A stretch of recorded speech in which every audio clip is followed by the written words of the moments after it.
ధ్యాయేత్ పద్మాసనస్థాం వికసితవదనాం పద్మపత్రాయతాక్షీం హేమాభాం పీతవస్త్రాం కర్కలతల సద్దేమ పద్మాం వరాంగీం సర్వాలంకారయుక్తాం సకలమభేదాం భక్తరం రాం భవానీం శ్రీవిద్యాం శాంతమూర్తిం సకల సురనుతాం సర్వసంపత్ప్రదాత్రీం. శ్రీ బెజవాడ కనకదుర్గాదేవ్యై నమ. శ్రీ దుర్గామల్లీశ్వరాభ్యాం నమ. మనము సాధనలు చేస్తూ ఉంటారు ప్రతి ఒక్కళ్ళు కూడా.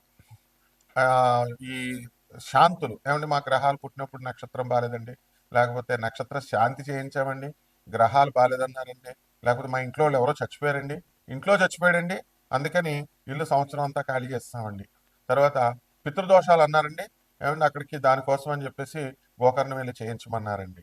అలాగా మేము చేయించామండి కానీ ఫలితాలు లేవు. కాలసర్పదోషం అన్నారండి, శ్రీకాళహస్తి వెళ్ళామండి, లేకపోతే త్రయంబకేశ్వరం గుడికి వెళ్ళామండి, ఇవన్నీ లక్షల రూపాయలు ఖర్చు పెట్టామండి. అండ్ లాస్ట్లో ఆఖరిగా అడుక్కు తిని మీ దగ్గరకు వచ్చామండి. ఇదే ఏ జ్యోతిష్కుడికి కలిగేటటువంటి అనుభవాలన్నీ కూడా. అంటే ఎవరి దగ్గరికి వెళ్ళినా సరే ముందు ఏమండి డబ్బులు వేసామండి, వాళ్ళు బ్లాక్ చేస్తారండి నెంబరు. తర్వాత ఇవన్నీ ఏంటి, ఇవన్నీ బదులు మీకు ఒక్క రూపాయి కూడా ఖర్చు అవసరం లేకుండా చక్కగా ఒక ఉపాస్య దేవతను సెలెక్ట్ చేసుకోవాలి మీరు. ఏదో ఒక దేవుడు, బ్రహ్మో విష్ణువో శివుడో లేకపోతే ఈ యొక్క అమ్మవారో, ఇలా వీళ్ళందరూ కూడా prime minister level president level అనుకోండి, ప్రోటోకాల్ ఉంటుంది కదా, వాళ్ళని కలవలేరు మీరు వెళ్ళి. కింద వాళ్ళంతా సెక్యూరిటీలు, చీఫ్ సెక్రటరీలు, వీళ్ళు వాళ్ళు అంత పెద్ద తతంగా ఉండదు ప్రోటోకాల్. కాబట్టి చిన్న దేవతల్ని సెలెక్ట్ చేసుకుంటున్నారు ఈ మధ్యకాలంలో. ఎవరు ఆ దేవతలు అంటే క్షేమతరమైనటువంటి దేవతలు. ఇప్పుడు మనకి మానవ జన్మ కంటే కూడా పై లెవెల్ ఉన్నటువంటి ఎనర్జీస్, మానవ జన్మ మనం ఎనర్జీయే, దానికంటే హైయర్ ఎనర్జీ ఎవరు? యక్ష, గంధర్వ, కిన్నెర, కింపురుష, అప్సరస, ఆ తర్వాత దేవతలు, తర్వాత వాళ్ళకంటే పెద్ద బ్రహ్మ విష్ణు మహేశ్వరులు, ఆది పరాశక్తి. ఇలా ఏవైతే మన పురాణాల్లో వర్ణించబడ్డాయో, వేదాల్లో, శాస్త్రాల్లో, ఇతిహాసాల్లో, మరి ఇవన్నీ కూడా. అంతేగాని వాటిని చేయాలి కానీ కరాంగులి మాలలు వేదాల్లో ఇతిహాసాల్లో ఉన్నాయని ఒక అమ్మాయి పబ్లిసిటీ చేస్తుంది. వేదాల్లో ఇతిహాసాల్లో కరాంగులి మాలలు ఉంటాయి అసలు? కాబట్టి ఇదిగో మీరు కోటీశ్వరుడు అయిపోవాలా, ముందు మీరు ఈ మాల వేసేసుకోండి అని పబ్లిసిటీ ఇస్తుంది. ముందు ఆమె కోటీశ్వరురాలు అయిందో లేదో మీరు అడగాలి. ఆ బుద్ధి మీకు ఉండాలి. ఫస్ట్ చెప్పాడంటే ఈ మాల వేసేసుకోండి, ఉంగరం పెట్టేసుకోండి, అలాగే ఈ యొక్క జాతిరత్నం పెట్టేసుకోండి అని ఫస్ట్ నువ్వేంట్రా, నువ్వు అయ్యావా లేదా ఫస్ట్ మాకు చెప్పు అని అడగాలి. సో వీటితో అన్నిటితో కూడా సంబంధం లేకుండా యక్షిణీ దేవత ఆరాధన అనేటటువంటిది ఒక్క రూపాయితో కూడా ఖర్చు లేకుండా చేసుకునేటటువంటి సాధన.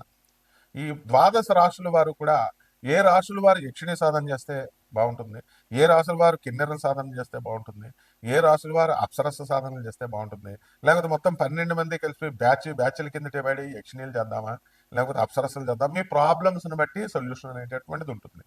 ఇందులో మేము మంత్రాలు చెప్తుంటే ఒక ఆయన ఫోన్ చేసి ఏమన్నా గురువు గారు మీరు చెప్తున్నట్టుగా మంత్రంతో సహా మీ ఫోటో తీసానండి, నాకు కొంతమంది శిష్యులకు ఉన్నారండి, పోలీస్ ఆఫీసర్లకు కూడా నేను ఆ మంత్రాలు పంచుతున్నానండి, ఎవరు చెప్పండి నేను పంచమని, మీకు రక్తచందనం ఇస్తానండి, ఏదో పంపిస్తానండి, మీ అడ్రస్ పెట్టండి, పోస్ట్ చేసేస్తాను, కొరియర్స్ చేసేస్తాను అన్నాడు. ఇలాంటి వాళ్ళని నేను 100 మందిని చూస్తాను. ఇంకొకడు నేను పీఠం పెట్టానండి గురుగారు మీరు రావాలండి, అక్కడ నా శిష్యులకి నేను ఇచ్చేస్తున్నానండి, మంత్రోపదేశాలు నేను చేసేస్తున్నానండి, ఇవన్నీ ఏమీ సిద్ధించవు.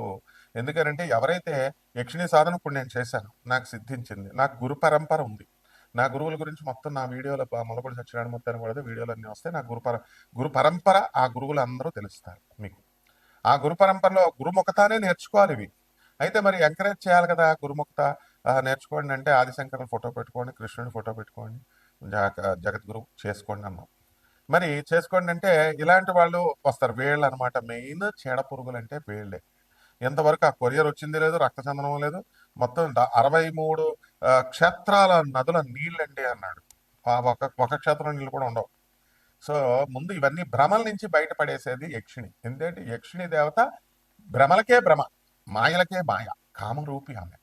ఆ తర్వాత పనికి మాలిన వాళ్ళు అందరూ వచ్చి యక్షిణిని బ్యాడ్ పబ్లిసిటీలు చేసేసి యక్షిణిని పీకుతుంటాయి, చంపేస్తాయి, తర్వాత సంభోగం చేస్తాయి మీతో వచ్చి, ఇలాగా భార్యాన్ని భక్షిస్తాయి, ఇలా ఎవడు ఇష్టం వచ్చినట్టు వాడు చెప్తున్నారు. ప్రతి దానికి కూడా సృష్టిలో ఒక క్రమబద్ధీకరణ అనేటటువంటిది ఉంటుంది, ఒక ఆర్గనైజ్డ్గా కమిట్మెంట్ అనేటటువంటిది ఉంటుంది. ఏంటంటే ఇప్పుడు ఆ యక్షులను తినాలనుకోండి, మీరు పిలిస్తేనే వచ్చి తినాలా, మిమ్మల్ని ఊరి మీద పడిపోయి తినవా? బలులు కావాలనుకోండి అమ్మవార్లకి, బలులు మీరు ఇస్తేనే, నువ్వు ఒక కోడి పెట్టను కొని, కోడి పుంజును కొని నువ్వు ఇస్తే ఆ అమ్మవారు తింటదా? లేకపోతే ఆమె పీక్కొని తినలేదా? ఆమె వచ్చేసి ఊరి మీద పడి కోలని మేకలు కాదు మనుషులు పీక్కుని తినేస్తుంది.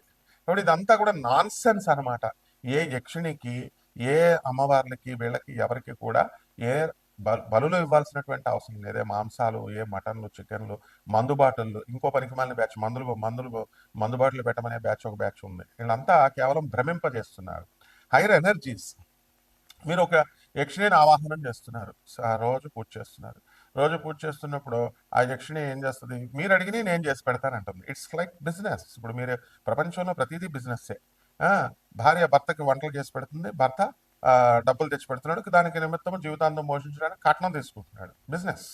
తర్వాత ప్రేమ సంగతి తర్వాత. అవన్నీ ప్రేమ ఉంటే విడాకుల కిందకి వెళ్తారా? రోజు కిట్లట్లు ఫైటింగ్లు ఎందుకుంటాయి? ఆ విధంగా ఆ ఎనర్జీస్ యక్షిణీల్లో అత్యంత తొందరగా మీకు చేసి పెట్టేటటువంటి సాధన. దానికంటే మానవుడి కంటే కింద ఉండేటటువంటి లోయర్ ఎనర్జీస్ ఉంటాయి, దెయ్యాలు, భూతాలు, ప్రేతాత్మలు, ఇవన్నీ. అవి మనమే అన్నమాట. ఆత్మస్వరూపం, భగవంతుడు అంతా ఒకటే, ఆత్మరూపుడు.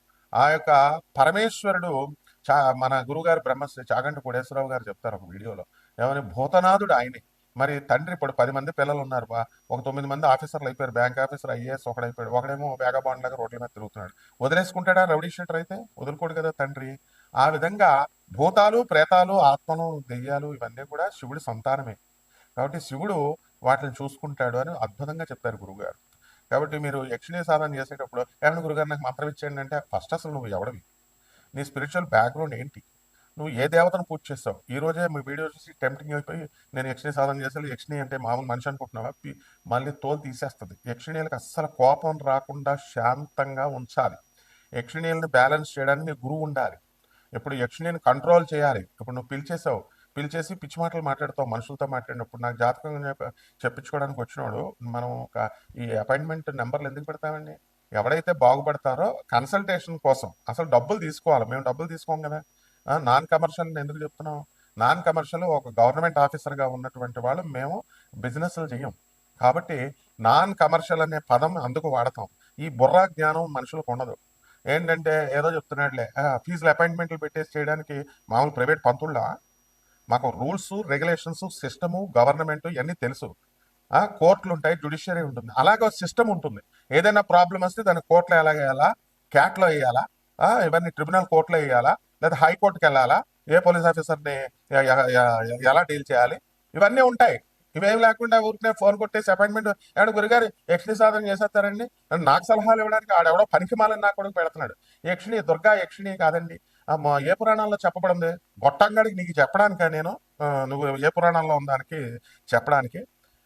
దుర్గాదేవి కాళరాత్రి రూపంలో, యక్షిణి రూపంలో ఉంటుంది. యక్షస్వరూపాయ జటాధరాయ అంటే మన శివుడు కూడా నాగేంద్రహారాయ త్రిలోచనాయలో చదువుకో. యక్షస్వరూపాయ జటాధరాయ, యక్షుడు రూపంలో ఉంటుంది. ఆ తర్వాత రెండవది ఏమిటంటే కుబేరుడు యక్షుడు, యక్షులకు రాజు. కుబేరుడు వచ్చి పీకు తింటాడా? ఎక్కడన్నా చరిత్రలో ఉందా? కుబేరుడు బుద్ధి జ్ఞానం లేనటువంటి యూట్యూబ్ లో చెప్పే దొంగ పండితులు కుబేరుడు యక్షుడా కాదా, యక్షరాజా కాదా యక్షులందరికీ? ఆయన ఎప్పుడన్నా ఎవరినన్నా పురాణంలో ఎక్కడన్నా తినేశాడా? చెప్పండి. రావణాసురుడు పులస్త్య బ్రహ్మ మానవుడు, రాక్షసులు తినేస్తారు. రావణాసురుడు ఎవరన్నా పిక్కుని తిన్నట్టు బకాసురుడిలాగా ఎవరన్నా మనిషిని అన్నది ఉందా? అంటే రాక్షసుల్లో కూడా కేటగిరీస్ ఉంటాయి. ఇదంతా ఉపాసన నేర్చుకోవాలి. దీని గురు పరంపర అవసరం. అంతేగాని మేమిస్తే మంత్రాలు మీరు అమ్ముకొని బిజినెస్లు చేసుకోవడానికో, లేకపోతే మీరు ఉపదేశాలు చేయడానికి తీసుకున్న గొట్టంగాడివి, ఇచ్చే గొట్టంగాడివి, ఇద్దరిని రెండు పీకు తినిపారు దొబ్బుతాయి అనమాట. సాధనలు చేసేటప్పుడు ఎప్పుడు కూడా గురుముఖత అందుకు అవసరం అంటారు. గురువు అనేటటువంటి వాడు, ఇప్పుడు మాకు బెజవాడ కనకదుర్గమ్మ తల్లి మేము పిలిస్తే వస్తుంది. ఎస్, అవును, నేను దత్తాత్రేయుడి చెల్లెల్ని, నేను దత్తాత్రేయుని అక్కన ఒక ఆవిడ, లేకపోతే మాకు నిజంగానే పూనకాలు వచ్చేస్తున్నాయి, లేకపోతే అమ్మవారు నాతో మాట్లాడేస్తుంది, చాటింగ్ చేసేస్తున్నాం, ఇలా పరికమాలని అనుకున్నారా ఏంటి? ఉపాసన మంత్రతంత్ర శాస్త్రాలు. అక్షరమాలం కృతే ఐం బదబద వాగ్వాదిన్యై స్వాహ, మాం గృహాణ ఐం బదబద వాగ్వాదిన్యై స్వాహ, క్రీం క్రీం క్రీం హూం. మిథున రాశి. ఈ మిథున రాశికి అధిపతి అయినటువంటి బుధగ్రహము మనకి రవి, కుజ, బుధ, శుక్ర గ్రహాలు మకర రాశిలో ఉండడం ద్వారా మనకి నరాల వీక్నెస్ ఈ యొక్క మిథున రాశి వాళ్ళకి వస్తుంది. ప్రతిదానికి కూడా ఓవర్ యాంగ్జైటీగా ఆలోచించడము, ఓవర్గా థింకరింగ్ చేయడము, అవతల వ్యక్తుల నుంచి మిమ్మల్ని ఆలోచించడము, ఇలాంటివన్నీ కూడా మీరు చేయడం జరుగుతుంది. Over thinking and over analytical which is a bad quality to any one. అసలు ఈ యొక్క బాధలు మీకు ఉద్యోగాలు మిథున రాశి వాళ్ళకి చాలా మంది కోల్పోయారు.